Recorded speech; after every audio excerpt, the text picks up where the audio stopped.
Shalom, hari ini kita mau bahas tentang jiwa yang tertekan atau perasaan yang tertekan gitu ya. Jiwa itu meliputi kehendak, keinginan, perasaan, dan mungkin juga pikiran gitu. Nah, ini adalah gambar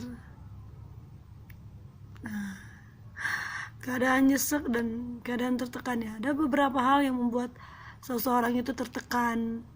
Dia bisa aja tertekan karena dosa, bisa aja tertekan karena masalah, bisa aja tertekan karena takut akan sesuatu hal yang ke depannya. Tapi jiwa yang tertekan itu sangat-sangat mengganggu ya. Ya, bisa galau, dilema, terus banyak pikiran dan lain-lain. Lagi ada tertekan karena dosa ya. Kita bisa merasa tidak layak gitu ya, tidak diampuni Tuhan, sekalipun kita tahu bahwa ada firman Tuhan yang berkata 1 Yohanes 1 ayat 9 ya, jika kita mengaku dosa maka Ia setia dan adil sehingga Ia akan mengampuni kita dan menyucikan kita dari segala kejahatan. Itu yang dikatakan dalam 1 Yohanes 1 ayat 9. Tapi secara psikologis nyata nggak mudah ya untuk kita mengalami pemulihan. Nah, di sini saya mau kasih tahu bahwa Daud pernah mengalami juga jiwanya tertekan. Kita mau buka di ayat firman Tuhan dalam Mazmur 103 ya. Kita mau baca, dikatakan di sini, pujilah Tuhan hai jiwaku. Pujilah Tuhan hai jiwaku, pujilah namanya yang kudus hai segenap batinku. Pujilah Tuhan hai jiwaku dan janganlah lupakan segala kebaikannya. Dia yang mengampuni segala kesalahanmu, yang menyembuhkan segala penyakitmu gitu. Dia yang menebus hidupmu dari lubang kubur, yang memahkotai engkau dengan kasih setia dan rahmat. Dia yang memuaskan hasratmu dengan kebaikan sehingga masa mudamu menjadi baru seperti pada burung raja wali. Nah, saya pribadi kalau setiap kali saya punya pikiran yang aneh, pikiran yang menakutkan, kemudian ada perasaan sedih, perasaan dilema dan galau, saya biasakan tuh diri saya mengatakan, pujilah Tuhan hai jiwaku, pujilah namanya yang kudus hai segenap batinku. Pujilah Tuhan hai jiwaku dan jangan lupakan segala kebaikannya gitu. Seperti yang saya bilang, jiwa itu tadi meliputi pikiran, perasaan, kehendak, keinginan gitu ya. Kadang-kadang ada hasrat, ada keinginan yang sangat mengganggu sebenarnya. Contohnya itu berbentuk nafsu, kedagingan, dunia gitu ya. Dan hal-hal yang duniawi sering sekali muncul menekan kita gitu. Ambisi-ambisi yang sering sekali ambisi-ambisi itu jangan-jangan di luar daripada kehendak Tuhan gitu. Ada banyak hal sekali ya yang mengacaukan pikiran kita gitu, yang bikin kita suntuk. Apalagi mungkin adik-adik yang kelas 3 gitu ya, mungkin dia mulai dilema, habis ini kemana, orang tua mungkin ada yang setuju kuliah, ada yang tidak setuju, kemudian mungkin bertentangan kehendak dia, keinginan dirinya sendiri dengan apa yang diinginkan oleh orang tua dan lain-lain sebagainya gitu. Nah, sementara kan kalau kita tidak merdeka ya, pikiran kita kacau, kita pasti sulit mengambil keputusan, sulit berpikiran tenang, jiwa kita sulit untuk damai sejahtera dan aman gitu ya, berada di dalam kenyamanan dan ketentraman gitu ya.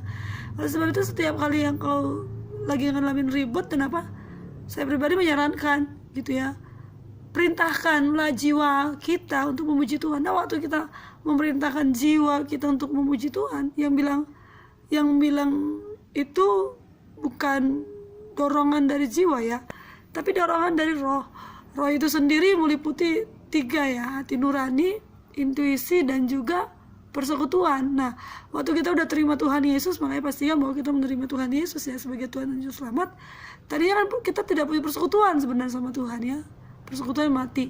Nah, tapi ketika kita udah terima Tuhan Yesus kan persekutuan kita dipulihkan. Jadi waktu kita menerima Yesus, roh kita udah terhubung nih sama Tuhan, nyatu begitu ya, sudah ada persekutuan, sudah ada hubungan gitu.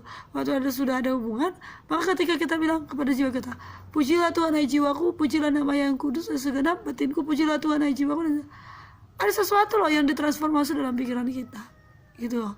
Ya jujur aja ya, saya pribadi sering sering mengalami yang seperti ini gitu.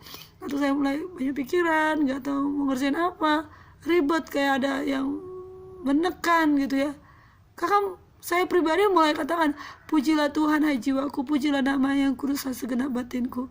Pujilah Tuhan hai jiwaku, dan jangan lupakan segala kebaikannya. Dia mengampuni segala kesalahanmu, yang menyembuhkan segala penyakitmu. Dia menebus hidupmu dari lubang kubur, yang memahkoti engkau dengan kasih setia dan rahmat.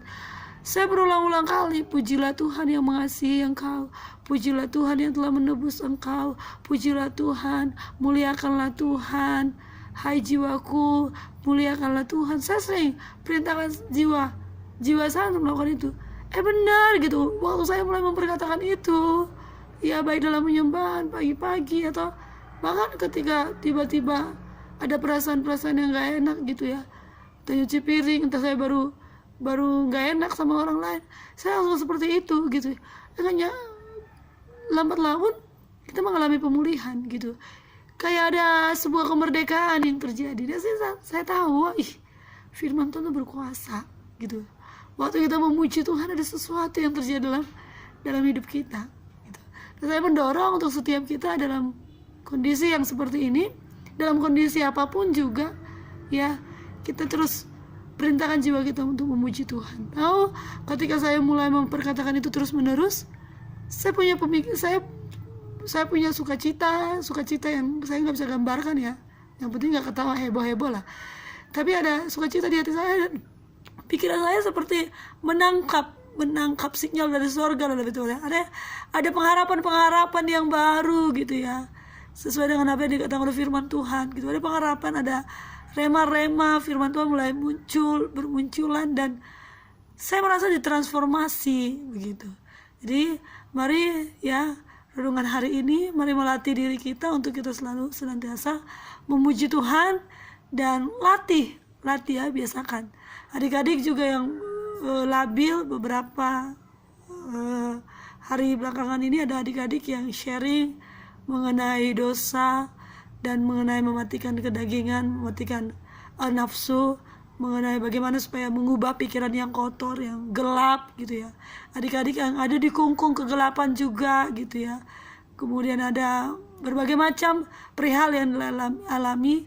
Saya bilang jiwamu sedang tertekan gitu ya. Jadi jiwa yang tertekan ini bukan gara-gara masalah yang sangat besar, bukan. Ada banyak hal yang menyebabkan jiwa kita tertekan gitu ya, bukan sekedar masalah, dosa juga gitu, jiwa kita tertekan. Saya mendorong untuk setiap kita, ketika kita memang betul-betul adalah orang yang percaya kepada Tuhan Yesus, saya sangat mendorong supaya kita terus melatih diri kita untuk memerintahkan jiwa kita memuji Tuhan setiap hari kalau bisa ya. Apalagi setiap kali kamu mengalami tertekan, itu penting sekali. Terima kasih. Shalom. Tuhan Yesus memberkati.